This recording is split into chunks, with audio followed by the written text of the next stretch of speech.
우리 교회는 그 고난주간과 부활절이 있는 4월 한 달을 퍼블릭 앤 지저스라는 주제로 절기로 보내고 있습니다. 퍼블릭 앤 지저스 이 기간에는 예수님의 고난과 부활을 기억하면서 이 땅의 고통에 동참하고 변화와 회복을 위해서 함께 기도하고 결단하는 그런 시간입니다. 이렇게 한 달 동안 모든 성도들이 동일한 목적을 가지고 함께 기도하고 함께 사역한다는 것은 굉장히 중요합니다. 이번 한 달 동안 그렇게 하나님께 더 가까이 가는 모든 성도들에게 하나님께서 만족할 만큼 영적인 힘을 주셔서 올 한 해를 정말 하나님의 은혜 안에서 잘 살아갈 수 있기를 바랍니다.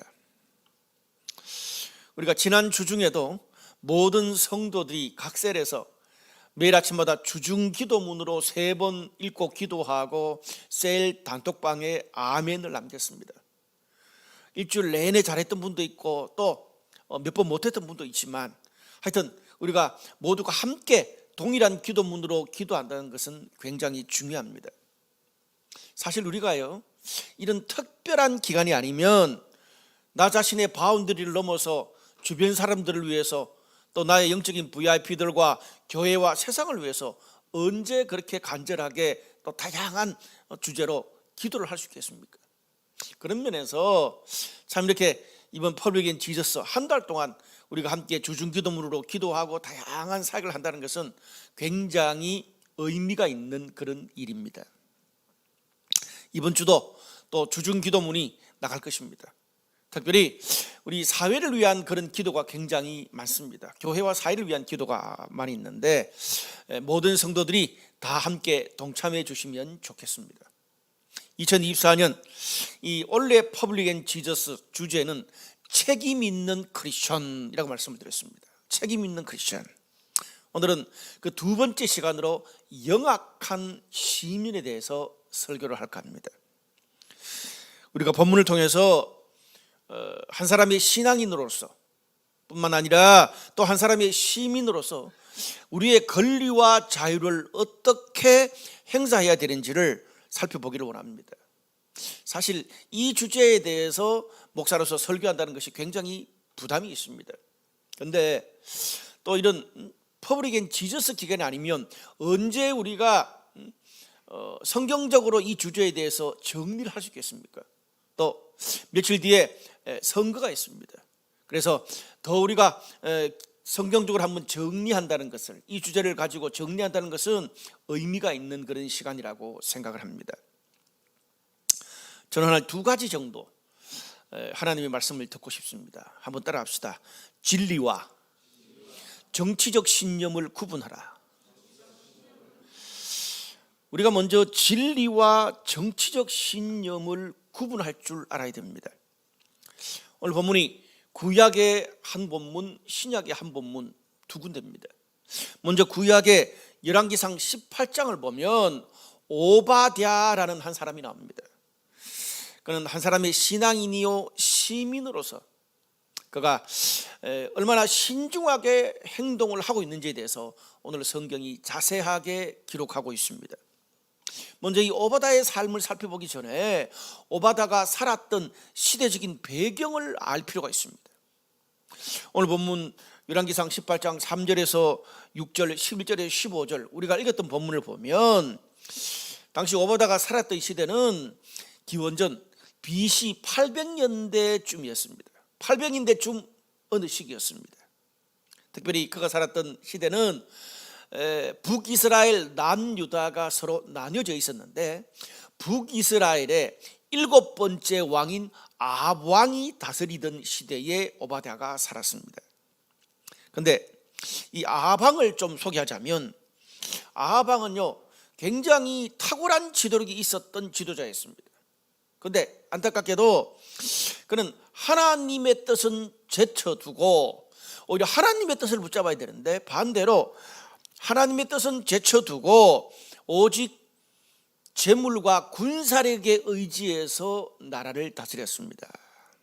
그 한 예로 당시 그 주변에 페니키아라는 역사책에도 나오는 아주 큰 나라죠. 부강한 막강한 그런 나라였습니다. 그 페니키아에 아주 큰 나라의 거기 공주인 이세벨을 왕비로 맞아들입니다. 특별히 이 이세벨은 당시에 그 이 페니키아에서 섬겼던 바알과 아세라 신을 정말 섬겼습니다. 그렇게 든든한 뒷배경을 마련한 거죠. 그 페니키아라는 그 정략 결혼을 한 그 페니키아의 뒷배경을 등에 업고 나라를 경제적으로 또 군사적으로 막강하게 키워낸 인물이 아방이었습니다. 멋진 지도자인데요. 우리가 정치적인 지도자를 볼 때 어떤 한 측면만 봐서는 안 됩니다. 근데 아방은 경제적으로 군사적으로는 굉장히 성공한 왕이었지만 영적으로 도덕적으로는 실패한 왕의 전형이었습니다. 자신의 장인이 있는 그 나라 페니키아에 잘 보이려고 온 나라에 어떻게 해요? 그 페니키아에서 믿었던 신, 자기 왕비 이세벨이 믿었던 그 신 바알 신전을 온 나라에 짓고 오히려 예배드릴 수 있는 그런 공간은 다 파괴를 해버립니다. 아이러니하죠. 그리고 그 왕비 이세벨이 수많은 하나님의 의로운 선지자들을 내쫓아버리고 죽일 때에 그냥 가만히 방관하고 내버려뒀습니다. 그리고 성경을 보면 이 아방은 자신의 개인적인 욕심을 위해서 이 백성의 땅을 협박해서 빼앗기도 하고요. 그리고 이 악행을 보고 이 신앙적으로 잘못된 것을 보고 직언을 하는 선지자들을 숙청하고 죽이기까지 했습니다. 그래서 구약 성경에서는요, 이 이스라엘의 역대 왕들 가운데 아합 왕을 가장 악하고 하나님으로부터 멀어져 있었던 왕이라고 평가를 했습니다. 그런 시대에, 그런 아방의 시대에 오늘 오바다가 살고 있었습니다. 근데 반대로 이 오바다라는 사람은 오늘 성경에 보니까 성경도 그를 그렇게 평가하고 자기 자신도 그를 그렇게 평가해, 자신을 이렇게 평가해요. 어릴 때부터 지극히 하나님을 경외하면서 산 사람이 오바다였습니다. 그리고 그는 아합 왕의 왕궁에 아주 지위가 높은 관리였습니다. 대통령 비서실장 아니면 대통령 그 실에 아주 근무하는 고위 관리인 셈입니다. 근데 생각해 보세요.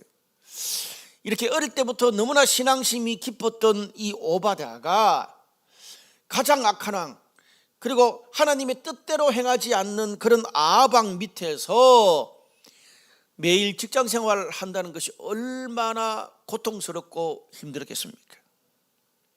오늘 본문에도 보면은 아방이 오바다를 데리고 당시 가뭄이 심해가지고 여러 물의 근원을 찾으려고 돌아다니는데 아방이 명령한 것들은 거의 다 따랐어요. 그런데 한 가지, 이세벨 왕비가 하나님의 선지자들을 무참하게 수없이 죽일 때는 따르지 않았습니다. 오히려 자신의 신앙의 양심에 따라 행동했어요. 오바다가 대놓고 그렇게 반대하면 목숨이 위태로우니까 오바다가 몰래, 아무도 몰래 숨어서 하나님의 선지자 100명을 50명씩 굴에 숨겨두고 먹을 것을 계속 갖다 주면서 그들을 살려줬습니다. 또 오늘 그 스토리에 보면 엘리야 선지자가 오바댜한테 나를 당신의 주군인 아합 왕에게 데려다 달라 그렇게 말하니까 오바댜가 한사코 그럴 수 없습니다. 내가 당신을 데려가면 아합 왕이 당신을 죽일 거고 그렇게 약속했다가 당신이 안 나타나면 내가 죽을 텐데 한사코 그럴 수 없습니다. 진심을 터놓고 이야기하는 장면이 나옵니다.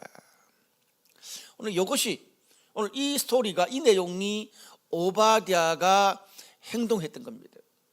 오바다는요, 오늘 이걸 좀 이렇게 해석을 하면 오바다는 세상의 왕에게 순종해야 될 때와 천지 만물의 주인이신 하나님의 뜻에 순종해야 될 때를 구분할 줄 알았습니다. 분별할 줄 알았다는 말이에요. 그리고 자신의 이익을 위해서 정치적으로 행동해야 될 때와 정말 진심 어리게 마음을 터놓고 사람들과 대화할 때를 분별할 줄 알았습니다. 또 이것을 드러내놓고 공개적으로 일해야 될 때와 뒤에서 몰래 숨어서 일해야 될 때를 분별할 줄 알았습니다. 전 굉장히 지혜로운 사람이었습니다. 또 지혜롭기도 하고 영악한 사람이었습니다. 좋은 의미로. 우리는 오늘 이 오바댜의 모습을 보면서 오늘날 우리 그리스도인들도 예수님이 말씀해 주신 것처럼 신앙생활은 비둘기처럼 순결하게 해야 되고, 우리가 세상에 접근할 때, 정치에 접근할 때는 뱀처럼 지혜롭고 영악해야 합니다.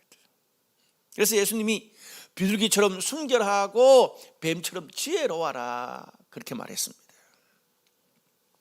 우리가 성경을 보면요, 성경은 기본적으로 그리스도인들에게 이 백성을 다스리는 세상의 통치자들을 위해서 기도하고 그들에게 순종하라고 1차적으로 말합니다. 왜냐하면 그 백성을 다스리는, 우리를 다스리는 그 통치자들이 나라를 잘 다스려야 우리가 안전하고 신앙생활도 잘할 수 있다. 그렇기 때문에 순종하라고 합니다. 우리가 디모데전서 2장 1절에서 3절 말씀 보니까 이런 말씀이 있어요. 그러므로 내가 첫째로 권하노니 모든 사람을 위하여 기도와 감사를 하되 임금들과 높은 지위에 있는 모든 사람을 위하여 하라.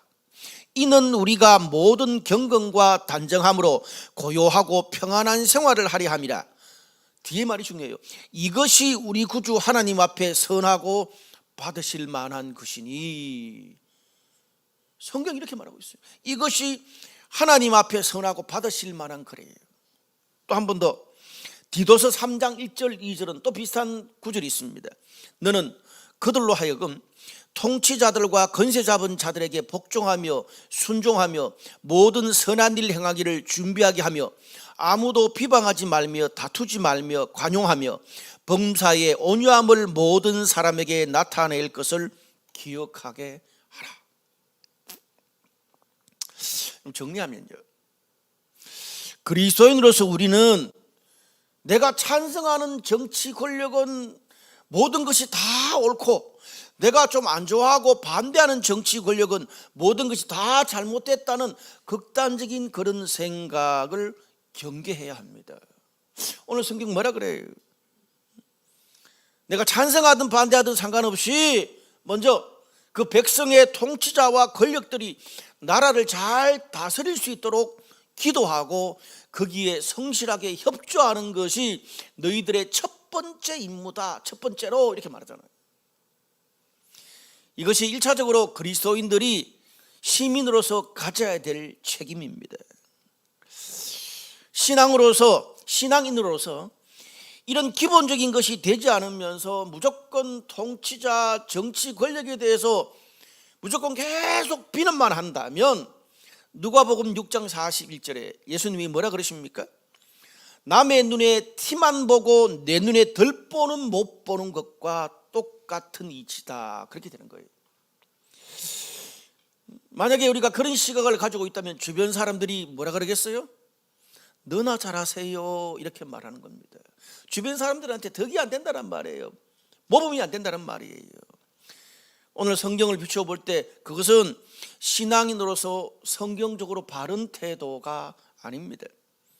오늘 성경이 분명하게 말하고 있듯이 우리가 먼저 우리를 다스리는 통치자들을 위해서 기도하고 협조하지도 않으면서 신앙을 가진 사람으로서 비판할 자격이 있는지를 스스로 돌아봐야 됩니다. 이것을 우리가 받아들이든지 안 받아들이든지 상관없이 성경이 1차적으로 우리 그리스도인들에게 말하는 시민으로서의 책임입니다. 자, 그 다음에 여기서 끝나면 안 되죠. 우리가 한 가지 더 기억해야 될 것이 있는데, 이제는 신앙인이 아니라 한 사람의 시민으로서 진리와 정치를 구분할 줄도 알아야 됩니다. 오늘 오바댜가 그렇게 하잖아요. 하나님은 완전한 분이시지만 모든 인간이 죄인인 것처럼 세상 권력들은 완전하지는 않습니다. 성경과 진리는 영원히 변하지 않지만 정치는 상황에 따라 달라질 수 있습니다. 예를 들어 이미 과거의 정권이니까 제가 말하기가 좀 편해요. 민주화 투쟁을 할 때에 고 김영삼 대통령은 영웅이었습니다. 당 모가지를 비틀어도 새벽은 온다. 그냥 독재 정권에 그냥 저항하는 그런 모델이었습니다. 그래서 그분이 대통령이 되고 우리나라에 처음으로 문민정부가 세워졌습니다. 그런데 통치를 할 때는 그 뒤에 IMF가 와버렸어요. 민주화 투쟁을 할 때와 대통령으로서 나라를 다스릴 때 평가가 다를 수밖에 없는 거예요. 이게 정치입니다. 한 사람이 모든 걸 다 잘할 수 없어요. 세상의 통치자와 권력들이 백성들을 위해서 나라를 잘 다스려 주면 좋겠지만 그렇지 못할 때도 많습니다. 세상에 완벽한 사람이 없는 것처럼 모든 것들을 무조건 다 일방적으로 잘하는 통치자와 권력은 없습니다. 그래서 우리가요, 특정한 정치적 이념이나 이데올로기에 붙잡혀 가지고 보수는 다 선, 진보는 다 악, 반대로 진보는 다 선, 보수는 다 악, 이런 흑백 논리를 가지고 접근하는 것은 굉장히 위험한 생각입니다. 물론 과거 우리 사회가 남과 북으로 분단되어서 총구를 겨누고 전쟁을 할 때나 독재 정권이 인권을 무시하고 총칼로 사람을 핍박할 때와는 상황이 좀 다를 수밖에 없죠. 지금은 그런 시대가 아닙니다. 나라가 민주화가 되었기 때문에 이제는 어떻습니까? 흑백 논리가 아니라 다양한 서로 다른 견해를 가지고 있는 정치적 세력들이 서로 경쟁하면서 어떻게 협의해서 나라를 이끌어 가느냐, 이것이 중요한 시대입니다. 물론 나라를 전복시키려고 하는 그런 극단적인 세력들은 예외가 되지만요. 여러분, 우리가 흑백 논리로 우리의 눈이 가려져 있으면 현실을 객관적으로 판단하는 게 안 됩니다. 그런 사람들은 정치만 그런 게 아니라 일상생활도 그래요. 나와 다른 것을 보고 나와 다른 어떤 의견을 제시하면 다른 것인데 잘못됐다, 나쁘다라고 말하니까 자꾸 사람들하고 부딪히고 내 편과 네 편을 가르게 됩니다. 여러분, 시간이 지날수록 이런 사람들하고는 더 상종을 안 하고 싶어지죠. 슬픈 것은 그리스도인들 가운데도 그런 사람들이 꽤나 있다는 것이 문제입니다. 우리가 정치에 접근할 때 잘하는 것은 잘하고 못하는 것은 못한다고 객관적으로 평가할 수 있는 분별력을 가지는 게 정말 중요합니다.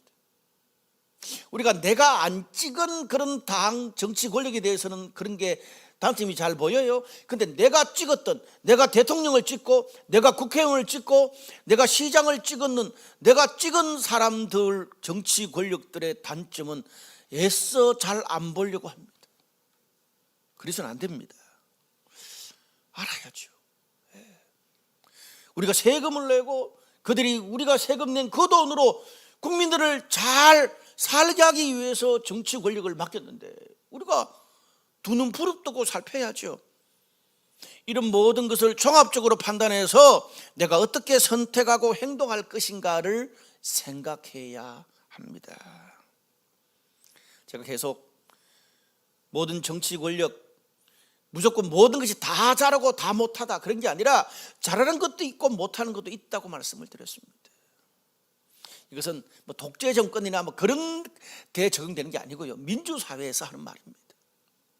여러분, 오늘 성경에 아하방도 그 나라를 경제적인 측면과 안보적인 측면에서는 굉장히 정말 잘 다스렸어요. 그런데 문제는 그거는 잘했는데 종교적으로 도덕적으로 타락하고 하나님의 뜻과 상관없이 리더십을 행사한 게 문제였습니다. 또 반대도 있습니다.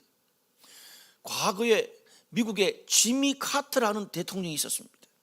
이분은 대통령직을 수행하면서도 비행기를 타고 자기 모교에 가서 매주 주일학교 교사를 했던 정말 신앙심이 깊었던 그런 분이고, 역대 미국 대통령 중에 도덕적으로 가장 깨끗한 분 중에 한 분이었습니다. 이분은 대통령 마치고 난 다음에 존경을 받았어요. 근데 문제가 뭡니까? 정작 대통령을 할 때는 가장 무능하고 결단력이 없는 그런 대통령으로 전 미국인들의 비판을 받기도 했습니다. 무슨 말입니까? 여러분, 우리가 그리스도인이잖아요. 그런데 우리가 어떤 유혹에 빠지냐 하면, 저분이 장로니까, 권사니까, 집사니까 대통령이나 국회의원이나 구청장을 뽑아줘야 되지 않냐? 아닙니다.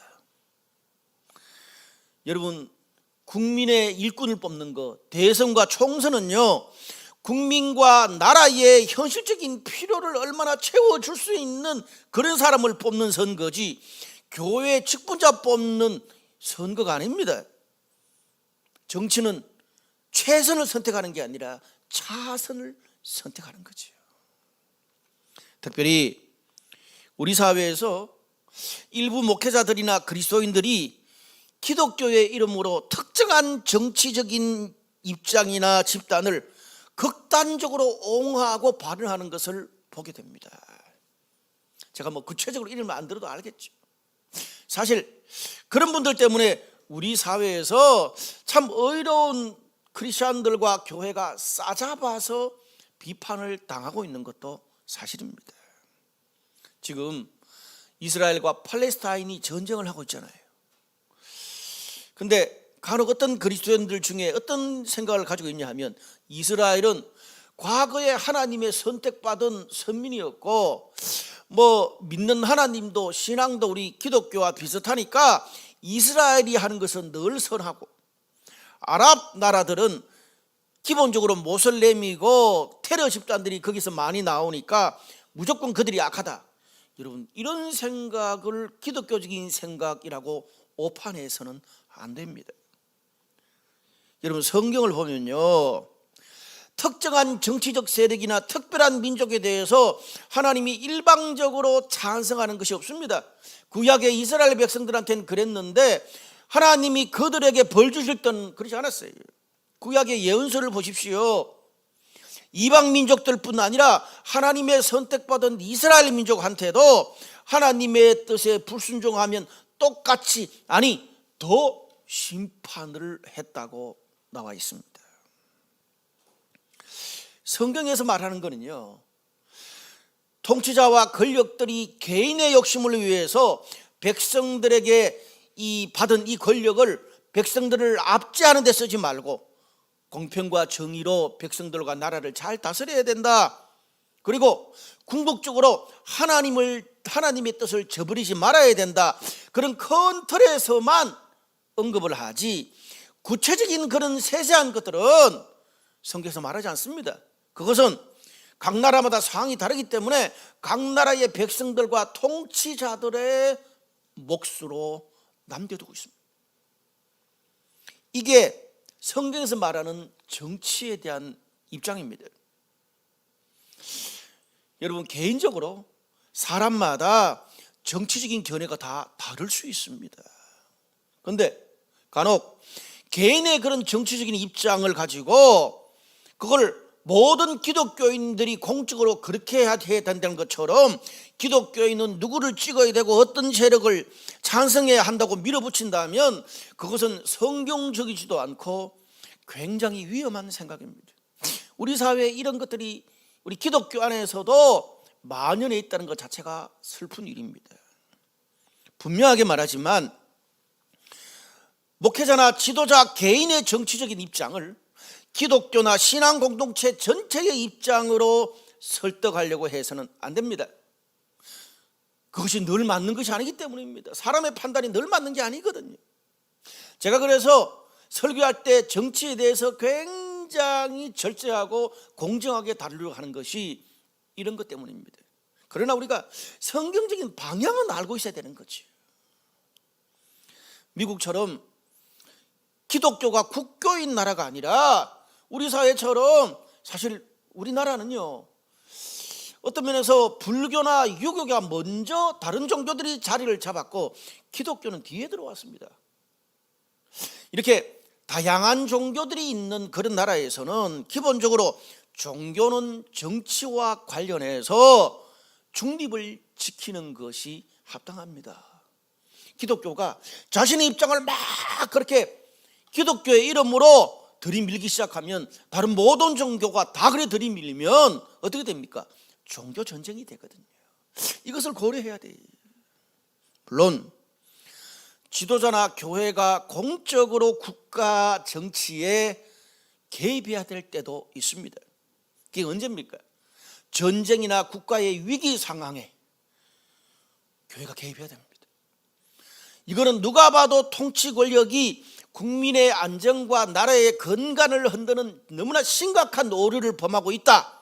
그때는 어떤 환난과 핍박을 감수하면서까지 기독교가 그리스도인들이 목회자들이 공적으로 앞장을 서야 됩니다. 과거의 한국 교회를 돌아보면 아쉬운 점이 많습니다. 60, 80년대에 독재 정권에 맞서서 많은 민주화 세력들이 피를 흘려가면서 민주화 투쟁을 할 때에 소수의 목회자들과 교회도 참여했지만 반대로 다수의 주류 교단의 목회자들과 교회들은 통치자들에게 순종하라고 말하고 기도만 하라고 말하면서 침묵을 지키고 있었습니다. 그런데 지금은 어떻습니까? 독재 정권도 아닙니다. 선거로 민주정부가 들어섰는데 나하고 입장이 다르고 마음에 안 드는 정치 세력이 집권하면 무조건 끌어내리려고 합니다. 물론 얼마 전에 헌정사상 처음으로 대통령을 탄핵한 것들이 있었습니다. 한 번. 그런데 정말 특별한 케이스입니다. 근데 그때 이후로 자기하고 입장이 안 맞으면 그 대통령을 타고 탄핵 이야기를 합니다. 여러분, 이게 거꾸로 돌아와요. 그럼 반대편에서 어떻습니까? 내 마음에 안 맞는 대통령이 올라가면 무조건 탄핵 이야기를 계속 반복할 것 아닙니까? 기준이 뭐냐는 거지. 문제는 일부 목회자들과 기독교인들이 거기에 앞장을 섭니다. 페이스북이나 그런 걸 자꾸 보다 보면 막 기독교의 이름으로, 주님의 이름으로 성경을 근거로 막 그런 걸 쓰대고 있는데, 제가 굉장히 존경했던 그런 선배들인데도 그런 극단적인 생각에서, 편향적인 생각에서 벗어나지를 못합니다. 여러분, 세상 사람들이 그걸 보면서 어떻게 보겠습니까? 과거에 독재 정권 때는 정부에게 순종하라 그래 놔놓고 지금은 민주정부인데도 왜 순종하라고 하지 않냐는 거예요. 과거는 됐는데 지금은 아니냐, 바뀐 겁니까? 제가 신앙생활 안 하는 어떤 아주 똑똑한 지성인 중에 한 분이 저랑 대화를 하는데, 그분은 한국의 역사와 기독교 역사를 잘 아는 분이에요. 이렇게 말하더라고요. 목사님, 기독교가요, 한국의 기독교가요, 나라를 위해서 앞장서서 피를 흘려야 될 때는 싹 얍삽하게 뒤로 빠져 있고, 지금은 정작 평안하고 아무도 안 건드리니까 이제 앞장서서 자기 유익을 위해서 소리를 내는군요. 그러니까 비겁하다고 욕 얻어먹는 겁니다. 제가 반박을 할 수 없었습니다. 자, 그렇다면 우리 기독교인과 교회가 이 시대에 진정으로 추구해야 될 것은 무엇인가요? 두 번째로 한번 따라합시다. 국민의 권리와 자유를 바르게 사용하라. 오늘 우리는 신약의 본문을 한 구절 더 볼 겁니다. 그런데 이 베드로전서 2장 이 본문도 기본적으로 우리 그리스도인들이 세상의 통치자들에게 순종하라 그럽니다. 그런데 세상의 통치자들에게 순종하는 것만 해서는 안 됩니다. 왜? 인간의 모든 제도나 정치는 근본적으로 주님을 위하여 있기 때문입니다. 오바댜랑 똑같죠. 자, 그러면 우리가 그것을 위해서 그리스도인들은 어떻게 해야 되는가? 오늘 베드로전서 2장에는 두 가지를 제시합니다. 베드로전서 2장 15절 16절을 제가 읽어드릴게요. 곧 선행으로 어리석은 사람들의 무식한 말을 막으시는 것이라. 너희는 자유가 있으나 그 자유로 악을 가리는 데 쓰지 말고 오직 하나님의 종과 같이 하라. 자, 먼저 뒤에 것부터 먼저 제가 설명을 할게요. 첫 번째로 하나님이 너희에게 주신 국민의 권리와 자유를 바르게 사용하라는 거예요. 그러면서 오늘 성경이 뭐라 그래요? 성도들이요, 자신에게 주어진 그 자유를, 이거는 국민으로서의 권리와 자유를 말하는 거죠. 자신에게 주어진 자유를 악을 가리는 데 사용하지 말고, 정리하면 하나님의 종으로 살아라. 무슨 말입니까? 어떻게 하면 하나님의 뜻이 이 땅에 실현될 것인가를 생각하고 백성으로서 너의 국민의 권리와 자유를 바르게 사용하라는 거예요. 여기서 너에게 준 자유를 악을 가리운다. 이 가리운다는 뜻은 덮는다, 숨긴다, 구실이나 핑계를 댄다는 거예요. 사람이 한 나라의 국민이 되면 국가로부터 보호와 안전, 다양한 국가의 지원과 혜택을 받습니다. 그런데 또 반대로 국민으로서 가져야 될 의무와 책임도 있는 법이에요. 국민의 기본적인 3대 의무 다 아시죠? 그 한 번씩 틀릴 때가 있어요. 국방의 의무, 교육의 의무, 납세의 의무죠. 자, 근데 오늘 그걸 논하는 자리가 아니니까, 우리 민주주의 사회에서 국민에게 있는 중요한 책임 중에 하나가 선거입니다. 여러분, 국민들이요, 자신을 다스릴 사람을 자기 스스로 자유로 선택해서 뽑을 수 있는 것만큼 중요한 게 없습니다.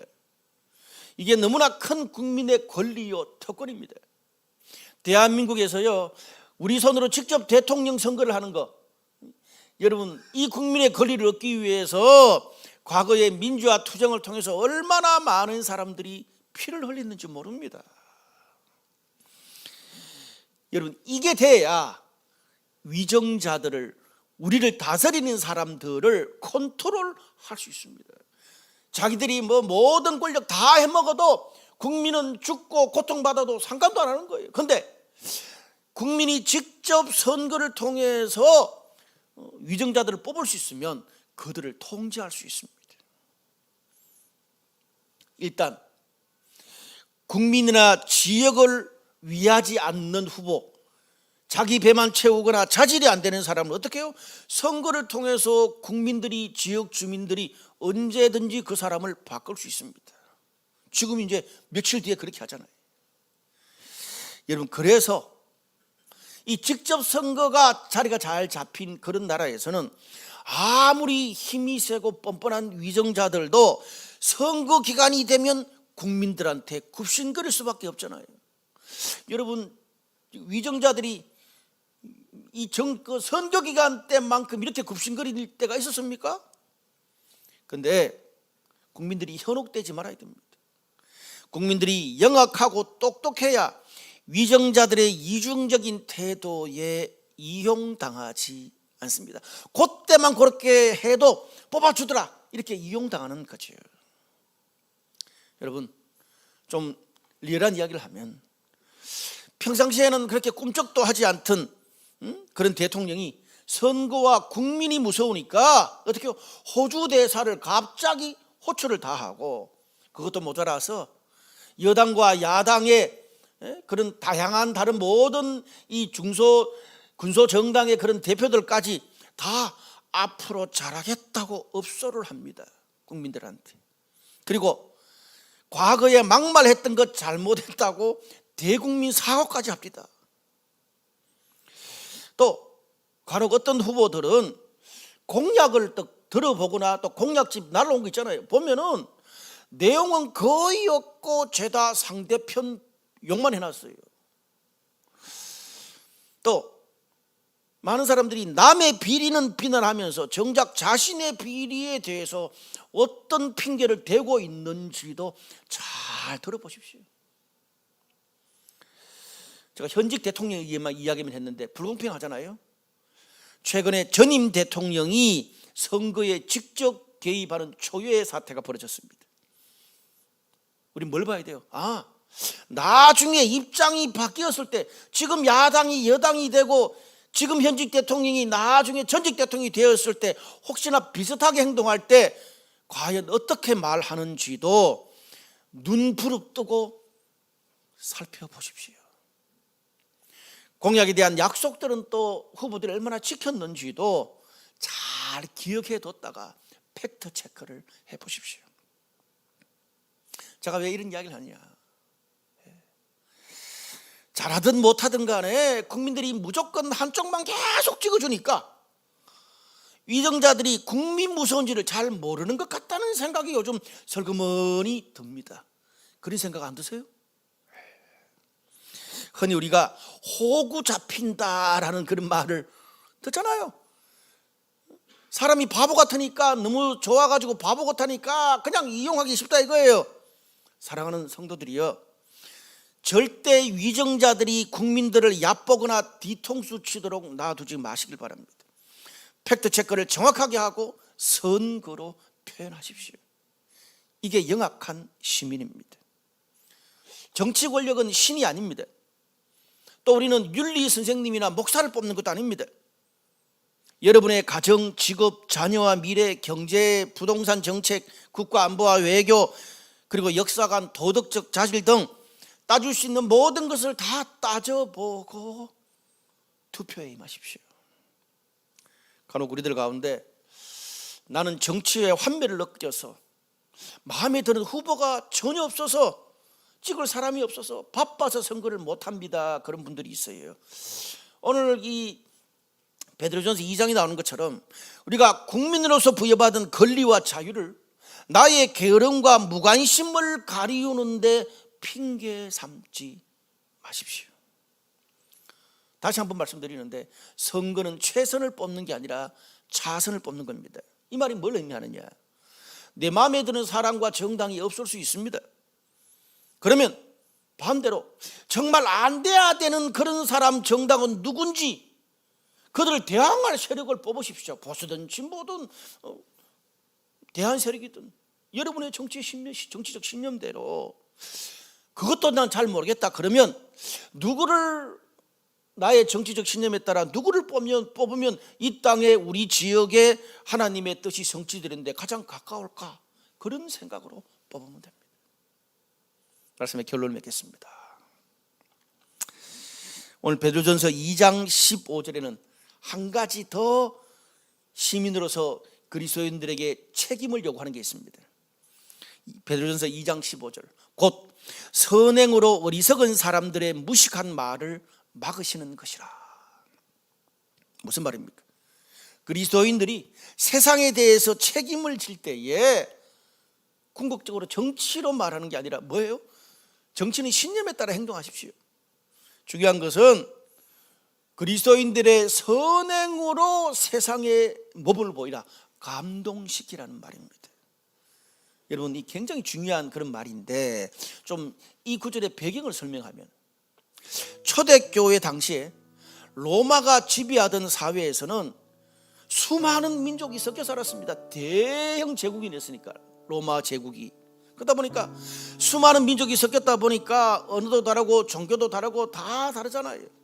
그러다 보니까 다툼, 분열, 혐오, 배척, 살인 비일비재하게 일어났습니다. 정치적으로 지배자인 로마인들과 다스림을 받았던 식민지 민족들은 원수처럼 지냈습니다. 종교적으로 하나님의 선택을 받았다고 자부하는 유대인들하고 이방인들은요, 식사도 한 자리에서 같이 하지 않았답니다. 신분적으로 귀족과 평민, 주인과 노예는 아예 사는 세상이 달랐어요. 주인과 노예는 상종도 안 했습니다. 근데 중요한 것은 밖에서는 뭐 죽이고 뭐 서로 배척하고 서로 계급을 나누고 난리를 폈지만 초대교회 안에서는 그렇지 않았습니다. 초대교회 안에서는, 그들의 예배 안에서는, 그들의 셀 안에서는, 그리고 그들의 성찬 안에서는 로마인과 식민지 백성이 같이, 유대인과 이방인들이 같이, 주인과 노예들이 같이 주님이 베푸시는 식탁의 자리에서 함께 먹고 함께 기도하고 함께 삶을 나누고 함께 예배했습니다. 여러분, 당시 로마 사회에서 계급 사회거든요. 철저히 주님 안에서 하나 되는 이렇게 삶으로 보여주는 초대교회의 선행 모범이 너무 강력해서 로마인들뿐 아니라 모든 이방인들이 오늘 베드로전서 2장 말씀처럼 무식한 말을 닫고 그들이 예수를 믿고 주님의 공동체로 들어갔다는 겁니다. 우리가 이 말씀을 어떻게 적용할 수 있습니까? 오늘날 세상에서 여러분, 우리의 정치적인 견해는 서로 다 다를 수 있습니다. 그거 하나로 해결 못 시킵니다. 보수, 진보, 대안 세력, 그때그때 다른 회색, 정치에 관심 없다, 다양합니다. 교회 안에서도. 세상에서는 우리가 선거로, 정치로, 이권을 위해서 머리 터지고 다투고 경쟁하고 서로 비난할 수 있습니다. 근데 초대교회처럼 적어도 교회에 와서는 정치에 대해서, 안보에 대해서, 경제에 대해서 서로 생각이 다르다고 상대를 혐오하고 배척하거나 담을 쌓아서는 안 됩니다.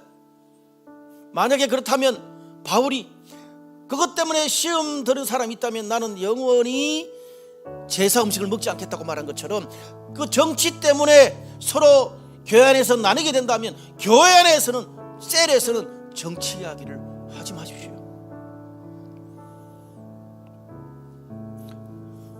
베드로전서 2장 13절에 인간의 모든 정치와 제도는 주님을 위해서 있다 그랬습니다. 정치가, 제도가 위에 있는 게 아닙니다. 정치와 제도에 있어서 우리 서로 생각이 다른 것보다, 그것보다 더 중요한 것은 하나님께서 우리를 주님의 한 몸으로 부르셨다는 게 훨씬 큽니다. 정치 좀 달라도 초대교인들처럼 하나 될 수 있는, 그게 더 중요한 겁니다. 이 시대에 교회가 세상에 보여줄 수 있는 것은 정치로 하나 되는 게 아닙니다.